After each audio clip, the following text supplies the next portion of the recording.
Oh, there's a pretty one, Ulysses.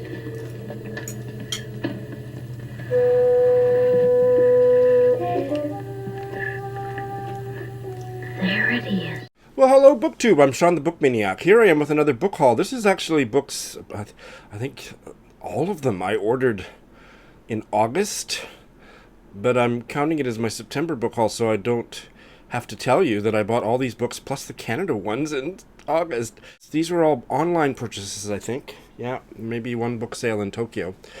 In addition to all the stuff I lugged back from Canada. So I was waiting for them to come in, and I wanted to, make it into a separate book haul. I don't care so much about month book hauls, like this is my September book haul. I used to care, but it doesn't matter. It's just a big book haul. And I had extra money when I came back from Canada, and I spent it all on these books. And then I planned my September budget and realized I was away for a week in August, so that means my paycheck will be that much less, which I didn't think about until after I spent my wad on books. So here is the reason why I was living on bread and water this month. I think in the long run, I made the right decision. Let's start with a couple on Kindle. I believe that ebooks that you buy should be part of a book haul. I haven't bought any very much recently, but if I have been forgetting to include them. But these two are really interesting, and they were so cheap on Kindle. The first one is called Saudade, a Portuguese novel by Sunita Perez da Costa, and I cannot find any information about translator. So maybe it was written in English. I am now on the publisher's website, Giramondo, and they also do not mention a translator. So now let's look a little deeper, shall we? Of course, I never do all this until after I turn the camera on. Sunita Perez da Costa was born in Australia to parents of Goan origin. I don't even know that adjective. Goan? Oh, the Indian state of Goa. I should have known that. Okay. But this story is a coming-of-age story set in Angola in the period leading up to the colony's independence, focused on a Goan immigrant family. Okay, so now, to whatever degree it might be autobiographical, there's the connection. Oh, fascinating. It's like 70 pages on Kindle. I forget where I heard it. Jacqueline, did I hear you singing its praises? It's Australian. So I snatched it up when it was like $2 or something. Published in March 2018. Ooh, that sounds really great. I'll read you the first few sentences of a long opening paragraph, but it was that first sentence that really grabbed me. My mother told me that the dead walk backward. She said they try to walk forward but can only walk backward. When she told me that, I was sitting on the step that led from the kitchen to the compound, my hand cupped on her kneecap. A draft of shadows from the pink guava tree splayed on the concrete when the sunlight pierced the clouds overhead. That was our first house, the one in which I was born in Benguela, and I can still see it in my mind's eye, close and shimmering like a still life, although it probably has, like so much else, now gone. I think that's beautiful writing, so might have to read that before I go to sleep tonight. The other one was also from India, and this comes from the Dalit, community? The Dalit peoples, from Dalit culture. The writer's name, I didn't find any help online about how to pronounce his name, but I think I can do it. Manoranjan Byapari, and his novel There's Gunpowder in the Air, translated by Arunava Sinha. Byapari is one of the foremost Dalit writers, I have just found out tonight, and this is his latest novel. I think it's also not much more than 100 pages to be translated into English. Set in the 1970s in Bengal, and the Naxalbari movement is gathering strength, and I happen to have learned through reading both Arundhati Roy's The God of Small Things and the Book of Dalit Short Stories, with the sentence-long name that I don't have in my head. Father may be an elephant and mother only a small basket, but... by Gogo Shaimala, who's also a Dalit writer. And now, what was the sentence I started? Through reading those two books, I have learned that the Naxalbari movement was a Maoist, communist, I think I'm right in saying paramilitary movement inside India at that time. And it figured in some of the stories by Shyamala and also quite prominently in Arundhati Roy's novel. My interest in Dalit literature is deepening, and I plan to read a lot more, so stay tuned. And this one was cheap on Kindle. They're not very organized. They don't need to be. There's a few that I'll pair together. And the first batch that I'll group together are the ones that I got for Victober, and I will maybe well into reading them by the time this video gets posted. A writer of books by George Paston, the pseudonym for Emily Morse Simmons. I will be buddy reading this early in Victober with Sharon Goforth.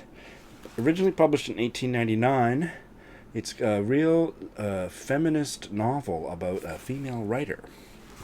Opening 2 sentences. One day, as they were walking up the close, they all died. With that short yet striking sentence ended Cosima Chudley's first romance. Another one that I bought for Victober is this novel by George Gissing, The Odd Women. It's the most well-known of the lesser well-known Victorian novels. I don't think I ever heard it when I was studying Victorian literature, but on BookTube and various places over the years, I've heard people just rave about this novel. Published in 1893, and it is about a group of impoverished sisters, one of whom meets 2 very independent women. That's all I need to know. The opening sentence. So tomorrow, Alice, said Dr. Madden, as he walked with his eldest daughter on the coast downs by Clevedon, I shall take steps for insuring my life for £1,000. And George Eliot's Felix Holt, The Radical, which I knew the title, and I knew that it was one of the few that I haven't read yet, but I didn't know that it was such a chunkster, so I picked it up used here in Tokyo. And it's about a love triangle, one of the men being a radical in favor of the 1832 Reform Act. So that sounds fascinating. Originally published 1866. Okay, well, the first paragraph is one long sentence. Let's read it. Let's hear it together. 35 years ago, the glory had not yet departed from the old coach roads. The great roadside inns were still brilliant with well-polished tankards, the smiling glances of pretty barmaids, and the repartees of jocose ostlers. The mail still announced itself by the merry notes of the horn. The hedge-cutter or the rick-thatcher might still know the exact hour by the unfailing, yet otherwise meteoric apparition of the pea-green tally-ho or the yellow independent. An elderly gentleman in pony chaises had not ceased to remark that times were finely changed since they used to see the pack-horses and hear the tinkling of their bells on this very highway. My friend Leah recommended, I don't know that she's read it, I think she just knew that it was a Welsh novel and brought it to my attention, so what did I do? I bought it! A novella, The Life of Rebecca Jones. I'd have to say it's the most boring title for a book ever, but anyway, otherwise I'm very intrigued, by Angharad Price. I wonder if I can get a better pronunciation on that. Angharad is a Welsh name. Angharad Price. And it is set in the countryside of Wales, telling the story of a rural Welsh family's passage through the 20th century. It's 150 pages, so I would say it probably should limit itself to narrating their passage into the 20th century, but who knows? I sound much more cynical about this than I am. I love the cover. The writer is a woman, if you didn't know. I didn't know. Writing in the contemporary era. This one was originally published in the Welsh language in 2002 and translated into English by Lloyd Jones. Next I have Selected Stories of Anton Chekhov, translated by the dynamic duo of Russian literature in translation, Richard Pevere and Larissa Volokonsky. I have read just a very few Chekhov short stories. They're supposed to be la creme de la creme, or however you might say that in Russian, and I want to read all of them. And this was also one of the books that Ian Lee talked about in her memoir, collection of memoiristic essays, Dear Friend. This is a novel that's become a BookTube darling among many BookTubers, not all across BookTube, but among a small group of elite BookTubers. In other words, BookTubers whose opinion I deeply respect. Kendra Winchester. Jacqueline of Sixpence for Me, I'm pretty sure was in on this buddy read along with Robert of Barter Hordes. Robert and Kendra for sure, I'm pretty sure Jacqueline, and they just absolutely loved it. The Far Field by Madhuri Vijay. Vijay was born and raised in Bangalore, India. She studied at the University of Iowa, and I'm not going to take the time to dig any deeper, but I'm pretty sure she's lives in America now. I've just heard nothing but superlatives about this, and I will hope to get to it by the end of the year. I think Britta and I might be buddy reading it at the end of the year, but time will tell. Opening line, I'm 30 years old, and that is nothing. This is an Irish novel. I had not heard anything about the book or the writer until I found it at the local bookstore Kinokuniya here in Tokyo, and they were having a 20% off sale, so I picked it up. And it is For the Good Times by David Keenan. The page 112 test was successful. David Keenan grew up in Airdrie. Now that is in Ireland, I'm assuming, but as a Canadian, that's a fairly well-known city, small city in Alberta. He grew up in the 70s and 80s. And this is his second novel, which plunges the reader into the dark night of Belfast in the 1970s. So perhaps a good follow-on to Anna Burns' Milkman. Ooh, okay. So the very first character in the opening paragraph is a colon with nothing in front of it, and then a space. So you'll see it on the screen here in a minute, and then the following. I'm like an angel come back into the past to tell eyes now that it is here right now, and that this is Christ Jesus speaking from the cross, and the screws kept their distance. All right, it's reading rather Joycean. I don't know. Can somebody help me with this? Is this something that I should read? The page 112 was good. I don't remember what it was about, but also at that same book sale, I bought Gun Island by Amitav Ghosh, who is an Indian writer born in Calcutta, and I have not read anything by him, and this is his latest, 2019. It's about a dealer of rare books, and that's all I am reading from the synopsis on the back, and that was enough, plus the page 112. It's good. Okay, this opening paragraph is also quite winning, I think. The strange thing about this strange journey was that it was launched by a word, and not an unusually resonant one either, but a banal, commonplace coinage that is in wide circulation from Cairo to Calcutta. That word is banduk, which means gun in many languages, including my own mother tongue, Bengali, or Bangla. Nor is the word a stranger to English. By way of British colonial usages, it found its way into the Oxford English Dictionary, where it is glossed as rifle. At the end of last year, I read a novel by Parimal Murugan, an Indian writer, one part woman. Loved it.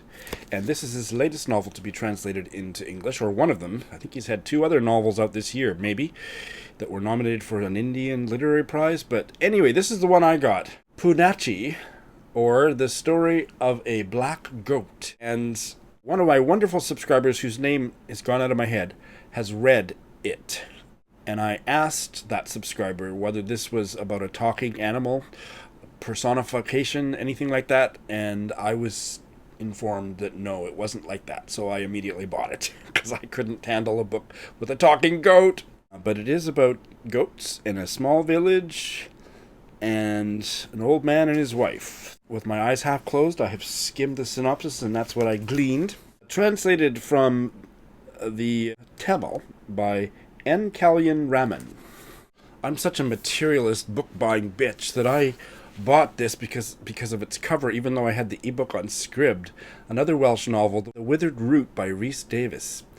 Rhys Davies was a closeted gay Welsh writer. He died quite a while ago, 1978. Very prolific writer.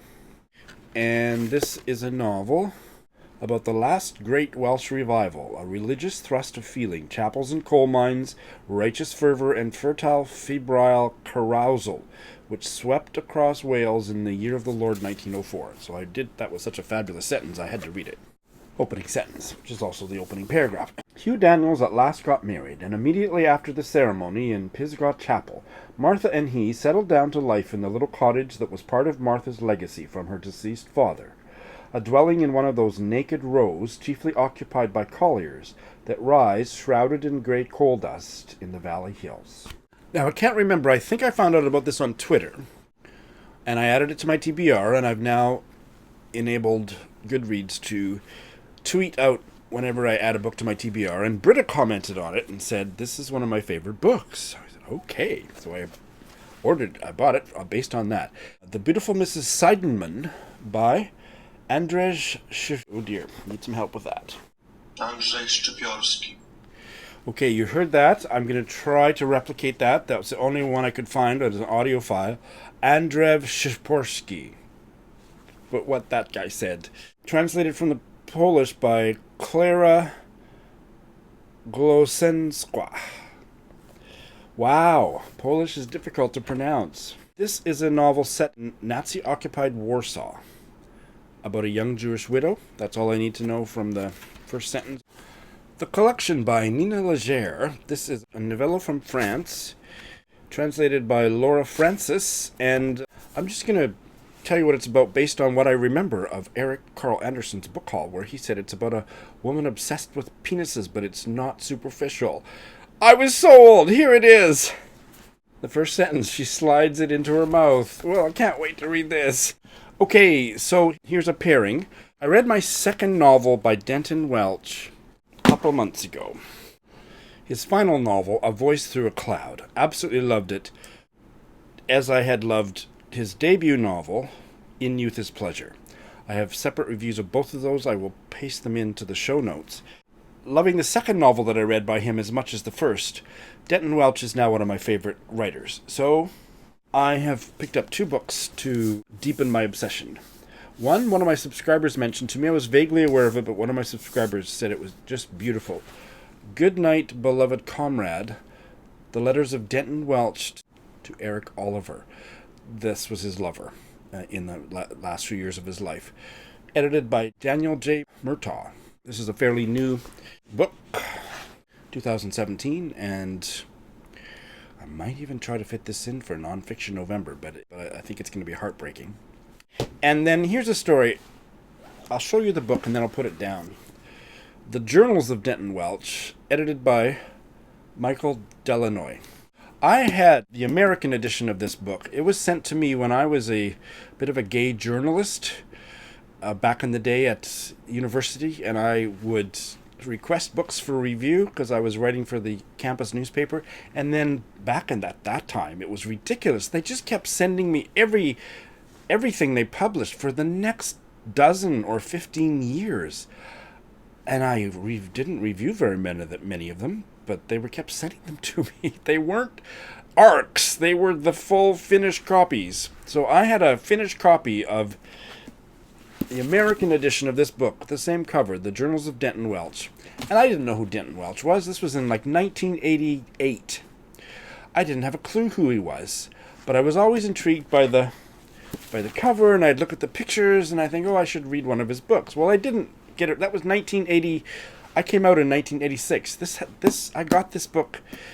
Well, when was it published? The UK edition's 1984, but maybe the American was a bit later. But I had a copy of that book from about 1987 or 1988 until whenever, and that, you know. But I didn't really care. I mean, I had this pull toward it, but I didn't do anything about it, and it went with me from. This is my Canadian residential history. From Saskatoon to Edmonton for 2 years, back to Saskatoon for 2 years, and then across the country to Toronto for 6 years, and then back to Edmonton for 2 years, and then to Vancouver for 9 years. I mean, that last one I think it was 9 years before I came to Tokyo. And then I didn't know what happened to it because I got rid of most of my books. And then very recently, about a year and a half ago, I read my first Denton Welch, fell in love with it, and I thought, oh, I hope I still have my copy of the journals. So to make a long story short, when I found all those boxes of books, the Denton Welch was not in there.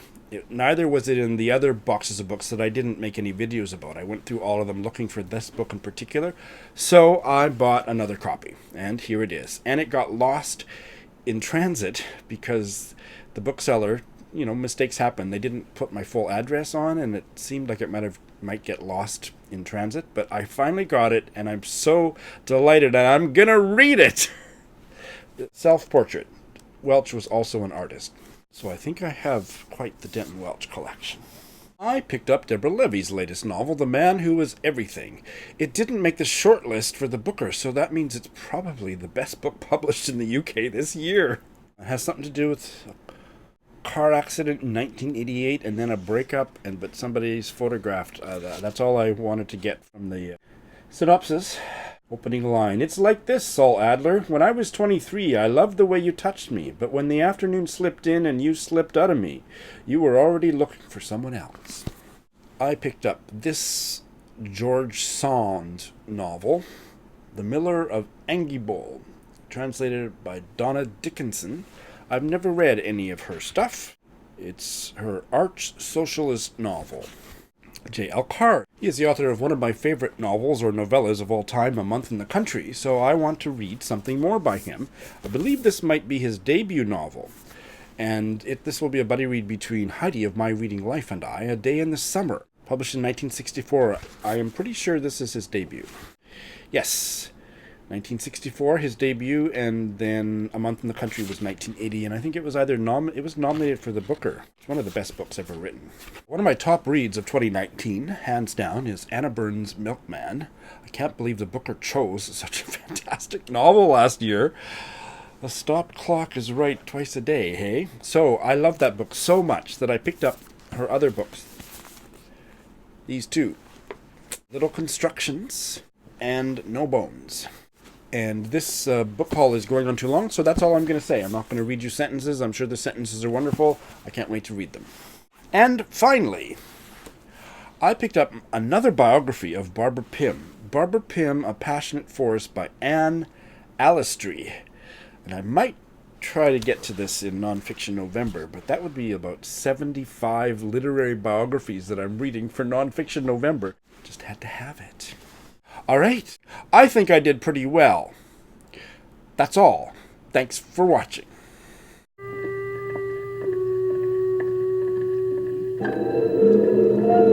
Thank you.